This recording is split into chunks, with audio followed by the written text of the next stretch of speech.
მე მინდა ვისაუბრო ამ ერთ წუთში როკ მუსიკაზე და იმ ცუდად ჩამოყალიბებულ სტერეოტიპებზე, რომ თითქოს ის არის სატანისტური და მე დავარწმუნო, რომ ეს ასე არ არის.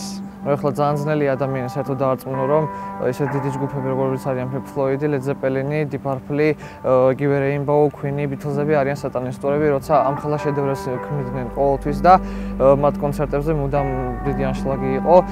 ნუ ახლა ხალხი ფიქრობს, რომ როკი ასოცირდება ხალხისთვის, სამწუხაროდ მხოლოდ ჯაგაჯუგთან ასე ვთქვა და ფიქრობენ, რომ ეს არის რაღაც ვთქვა ტვინის ბურღი, რაც ნამდვილად არ ექვემდებარება სიმართლეს.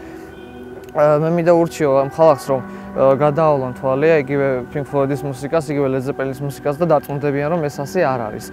და მით უმეტეს არც სატანისტები არიან და ამასთანავე წავაწყდი ერთ-ერთ მოსაზრებას, რომ Rolling Stones-ის წევრები თითქოს იყვნენ სატანისტები მხოლოდ იმიტომ, რომ იკეთებდნენ ნარკოტიკს. ეხლა ნარკოტიკის მიღების ასე ვთქვათ სურვილი ნებისმიერს შეიძლება გაუჩნდეს, ხო, მაგრამ ის მიოს ხომ არ ნიშნავს, რომ არის სატანისტური, ხო?